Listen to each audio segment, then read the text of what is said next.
Esse vídeo contém informações que são frutos do Teraleak. O Teraleak foi o nome dado pelos fãs após mais de 1 terabyte de informações terem sido hackeadas dos servidores da Game Freak. Com isso, muitas informações sobre os jogos Pokémon estão vazando. Porém, tudo o que você ver por aqui, ou que veio desses vazamentos, sugiro que leve apenas como fator de curiosidade, já que essas coisas podem não ser consideradas canônicas ou até mesmo podem acabar não sendo oficializadas com o tempo. E se forem, é possível que ocorra mudanças no processo de oficializar algumas dessas coisas. Lembrando também que muita informação pode estar equivocada, com problemas de tradução, informação cruzada ou até mesmo fake news. Então, bora lá para mais um vídeo. Fala pessoal, tudo bom com vocês? Comigo está ótimo. Pessoal, sejam bem-vindos a mais um vídeo. Hoje nós vamos falar sobre o Teraleak, continuando aí com as informações que estão surgindo. Muitas informações sobre o filme Pokémon 20 também, sobre a Alola e sobre Black and White. Então, bora lá conversar sobre essas novidades. Deixa seu like, ele me ajuda demais. E não esqueça de passar no link do Amazon, caso você for comprar alguma coisinha por lá, tá? Muito obrigado, bora lá para mais um vídeo. Bom, vamos lá. Antes de mais nada, muitas pessoas me perguntam, Kemi, da onde que você tá tirando essas informações? Eu não tenho Twitter, mas eu tô pensando em fazer e indo ver lá. Bom, eu vou falar bem mais abertamente aqui. É o CentroLeaks, que é uma página lá no X, Twitter, que, enfim, está postando as informações, né? Então, a gente está seguindo muito por lá. Mas também tem outras fontes, Discords e outras contas. Eu vou postar um Discord que vem fazendo uma cobertura bem bacana. Inclusive o Centro vem pegando algumas coisas de lá. Então, pode ser útil aí para vocês também. Link na descrição do vídeo, e esse provavelmente vai ser o único vídeo que eu vou citar, tanto o Centro quanto o Discord, para a gente não ficar, sabe, divulgando demais esses links para não dar tanto problema. Bora lá então para mais um vídeo. Eu quero iniciar esse vídeo com uma correção sobre o último vídeo que eu fiz, esse que tá no izinho aí em cima. O modo online com o Pokémon seguindo era um projeto iniciado em Sun Moon e não em XY. O Battle Royale também foi uma ideia que começou e terminou sendo concluída para Sun Moon. Embora não tenham usado personagens de XY como placeholders, ou seja, para ilustrar esses modos, eles inicialmente foram projetos de Sun Moon. Então, isso para deixar bem claro aqui. Esses foram os dois únicos projetos que a gente se confundiu no final do vídeo passado, porque as raids online já eram projetos que estavam em desenvolvimento para XY e evoluíram com o tempo, mas foram descartados, tanto em XY como em Sun Moon. As raids ganharam vida em Pokémon GO e Pokémon Sword and Shield. Já que estamos falando de Alola, então bora lá falar de Alola. Alola Forms descartadas. É bem interessante, eu estou mostrando aí na tela para vocês e com uma flechinha mostrando em amarelo o que virou o quê. Muito bacana que algumas Alola Forms iriam, obviamente, mudar, né, o tipo do Pokémon. No caso do Rhydon, que era um candidato a ser um Electric Rock, e quem acabou sendo o ganhador dessa Alola Form foi o Golem.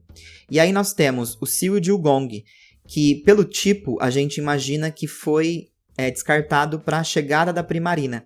O mesmo para o Scyther por conta da tipagem, e a gente tem aqui Lurantis. E o lutador para o Snorlax, que acabou virando o Bewear. Então, a gente percebe aqui sim uma troca, né? Talvez eles descartaram porque acharam que seria muito melhor criar novos Pokémon do que usar desses Pokémon para criar Alola Forms. Mas o que a gente percebe muito aqui, obviamente, é a quantidade de Alola Forms direcionadas aos Pokémons de canto da época, né? Mais Pokémon de canto ganhando Alola Forms. Alguns conceitos e betas de Wish-Wash foram revelados. Durante a última fase do desenvolvimento da animação do filme 20, um evento com Marshadow foi planejado para Sun Moon, onde sombras apareceriam em Alola que normalmente não poderiam ser encontradas. Teremos um projeto mini em Pokémon Sun Moon. Basicamente seriam mini Pokémons que iriam te auxiliar, mas foi uma ideia descartada.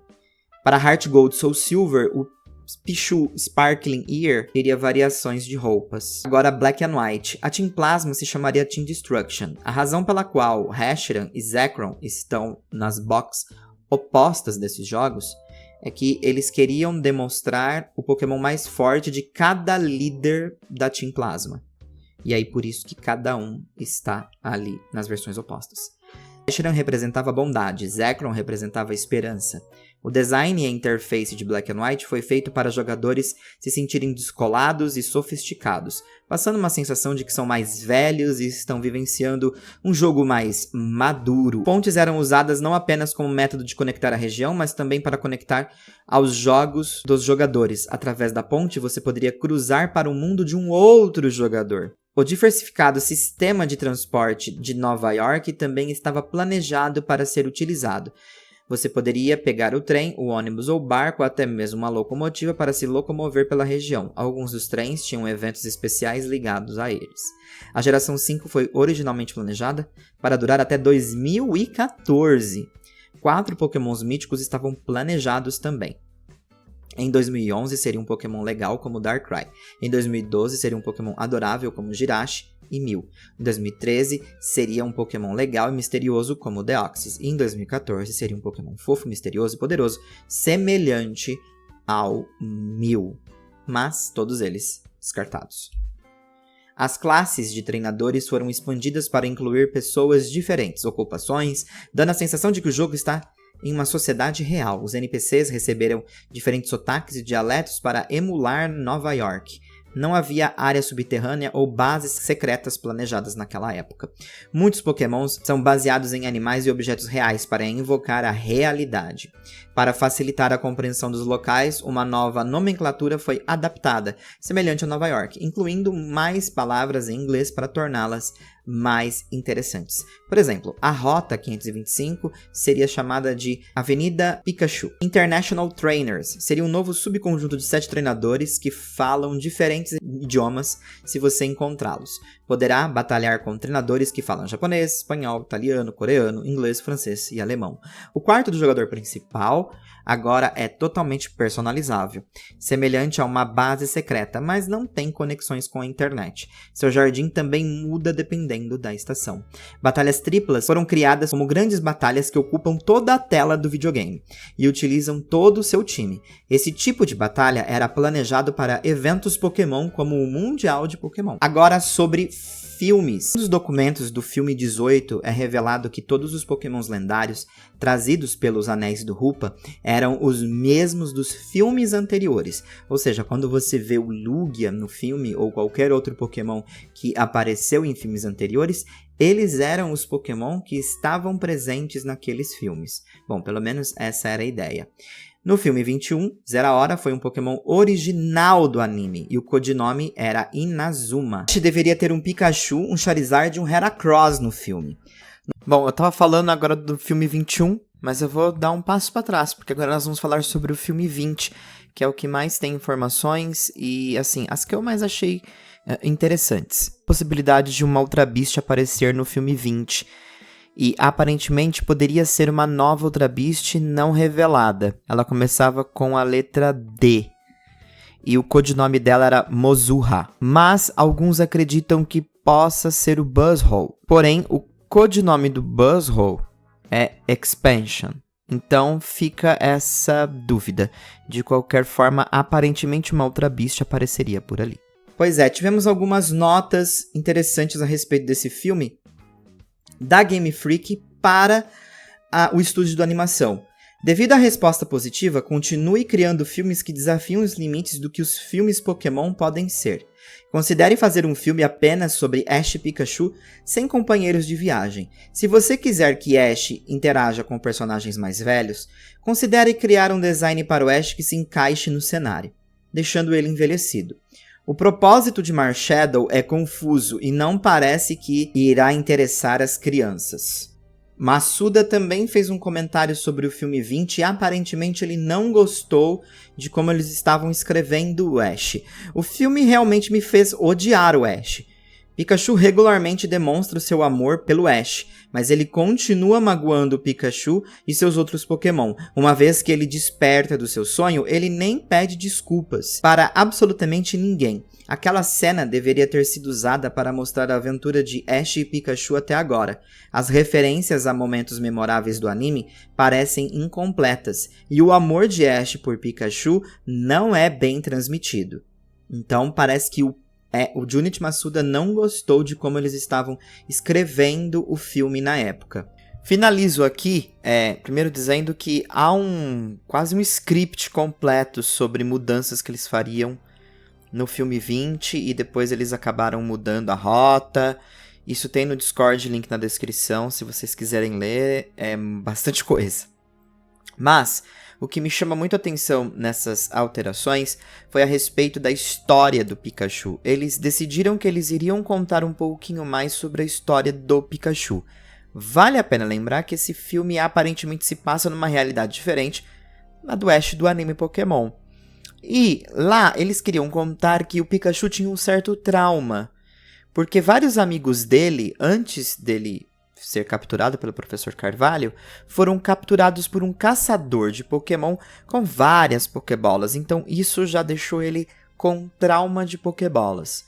E consequentemente o Pikachu tem um espírito muito curioso, o que faz com que ele fique sempre fora da Pokébola. Mas o Professor Carvalho acredita que existe um trauma mais profundo ainda em relação ao medo de Pokébola do Pikachu.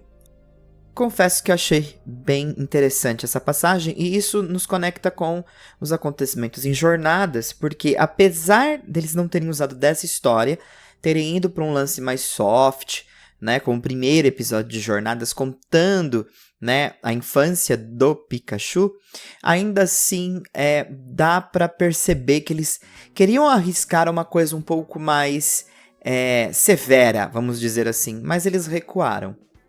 De qualquer forma, interessante saber sobre isso. Bom, eu preciso dizer que algumas coisas me chamaram a atenção. A gente, obviamente, não pode cair na tentação de querer chamar tudo que a gente viu e ouviu aqui como algo real, né? Eu tive dificuldade com algumas pessoas nos comentários no vídeo passado, porque elas não entendem quando eu falo sobre um projeto que a gente não pode considerar como oficial. Obviamente, se a Game Freak tem esses dados nos computadores, servidores dela, é oficial, é original. A gente entende isso, eu entendo isso. Mas quando um produto ele não sai para a população, quando ele não chega a ser oficializado, ele não se torna oficial. Então, se a gente tivesse pego esse tipo de dado de forma muito aleatória, sem todo o contexto do Teralic, se ele tivesse simplesmente brotado, a gente estaria até agora, assim, com pontos de interrogação e provavelmente acreditando que era falso. Então, por mais que eu queira dizer, nossa, é tudo oficial, tudo é verdadeiro, tudo isso, a gente não pode cair nessa tentação.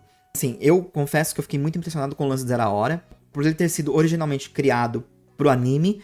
Tem episódio do Zero Hora, inclusive, assim, muito melhor, na minha opinião, que o próprio filme dele em relação ao que ele se propõe, né? Então, assim, entre o Zero Hora do filme e o Zero Hora do anime, o episódio do Zero Hora no anime são muito mais interessantes do que no filme. O filme tem uma outra proposta que me chama mais a atenção do que o próprio Zero Hora ou o Lugia que está lá. Tem até review disso aqui no canal e não mudo minha opinião sobre aquelas situações do filme, né? E principalmente como esses Pokémon são usados.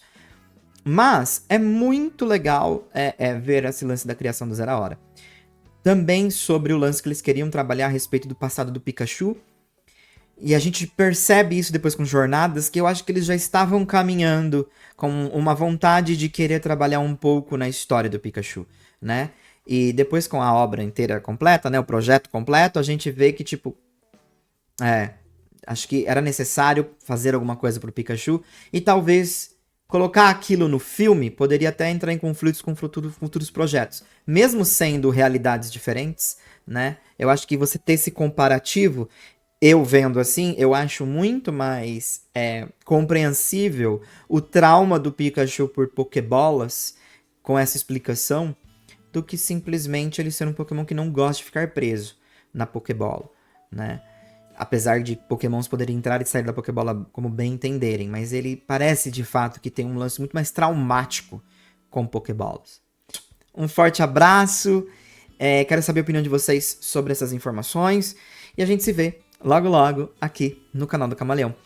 Muito obrigado, deixa seu like, ele ajuda demais. E o TCG Pocket, eu vou fazer um videozinho sobre o TCG Pocket, apesar que eu acho que o videozinho vai ficar bem genérico, porque o pessoal já tá fazendo tanto vídeo sobre o TCG Pocket, mas a minha conta tá bem legal. Se você quiser ver um pouquinho da minha conta, você pode ir lá no X ou no meu Instagram, que eu vou postar alguns stories por lá. Mas eu prometo que eu faço um vídeo do TCG Pocket aqui, mesmo que ele afundar no flop. Não tem problema. Quero saber, inclusive, como você tá interagindo com esse jogo. Se você gostou, quais foram as cartas que vocês tiraram.